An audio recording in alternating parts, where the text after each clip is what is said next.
dari Provinsi Banten 1, dari Provinsi Jawa Tengah 1, dari DKI 14. Rincian lain yang lebih lengkap silakan dilihat di website yang ada di www.kemenkes.go.id. Mudah-mudahan ini bisa memberikan penjelasan sekilas. Sekarang saya beri kesempatan mau bertanya. 3 kiri dulu, ya 1, 2, 3. Selamat sore Pak, saya Victor dari CNN Indonesia TV. Sekitar pukul 2:30 tadi, saya baru bertemu dengan Ketua Umum Pengurus Besar Ikatan Dokter Indonesia. Mereka sudah bertemu dengan berbagai organisasi bidang kesehatan ya, ada Ikatan Bidan, Dokter Gigi dan sebagainya.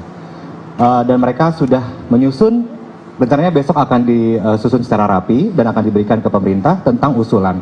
Salah satu yang ingin saya tanyakan kepada Bapak langsung selaku juru bicara ya dari pemerintah adalah mereka mengusulkan Pak untuk setiap mempublikasikan kasus mau negatif mau positif atau apapun, mereka mengusulkan supaya pemerintah itu transparan. Mereka harus menyebutkan data medis, namanya siapa, tinggal di mana, aktivitas mereka apa saja begitu. Nah, karena ini mungkin masih dalam proses, saya ingin langsung bertanya saya kepada Pak Yuri karena sedang ada di sini, seperti apa tanggapannya? Tidak dibenarkan secara hukum untuk mengungkap identitas pasien. Itu aja.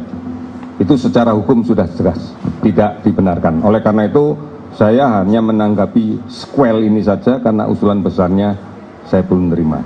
Saya yakin mereka tidak akan meminta usulan itu karena dia juga tahu undang-undang yang ada terkait dengan rahasia medis seseorang.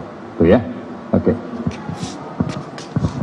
Selamat sore Pak Yuri, saya Zata dari Metro TV. Pak, mau konfirmasi, ini kan ada penambahan 17 kasus confirm positif.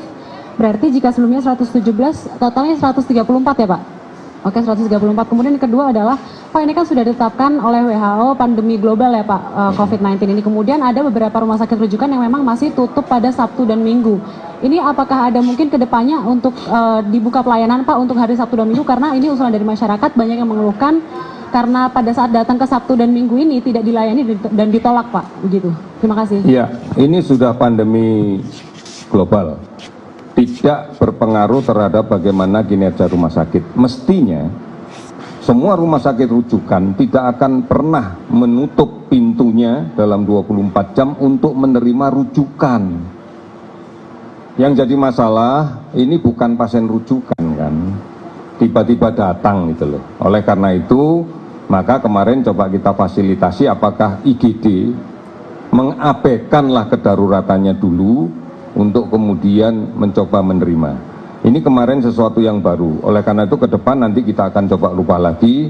Tentunya kita akan tetap memberikan layanan untuk pasien yang non rujukan tetapi terbatas untuk konsultasi. Kalau untuk rujukan rumah sakit nggak pernah tutup ya. Dari rujukan dari rumah sakit manapun juga kalau datang ke RSPI pasti tidak akan ditolak oleh Bapak Direktur kalau ada surat rujukannya. Tapi kalau datang yang seorang dan sebagainya, kalau tidak ada emergensinya memang UGD jadi nanya.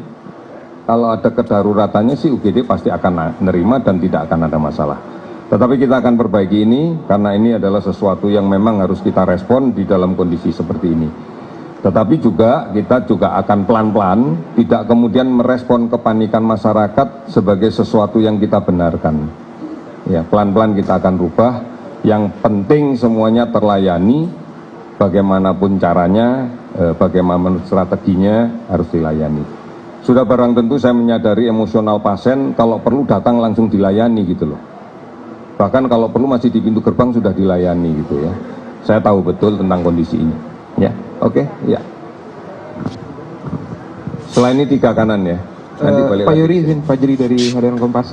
Pak, pertama sejauh apa upaya pemerintah nantinya untuk mempercepat dan memperluas tes bagi publik yang berinisiatif untuk menguji kesehatan dirinya Pak? Karena saya berkunjung ke beberapa rumah sakit, ini yang di luar yang rujukan ya Pak. Orang yang secara pribadi mau memeriksakan diri kadang agak rumit prosesnya. Itu pertama. Yang kedua, bagaimana antisipasi dari Vaskes dari rumah sakit rujukan nantinya jika terjadi ledakan pasien, jika kemudian pasien bertambah banyak seperti di Sulawesi Saroso misalnya, apakah ruang isolasi bisa diperlebar, ditambah banyak, seperti itu. Terima kasih. Iya, pemeriksaan ini adalah atas permintaan dokter ya. Ini yang harus dipahami. Jadi tidak bisa datang langsung tanpa ada indikasi langsung meminta.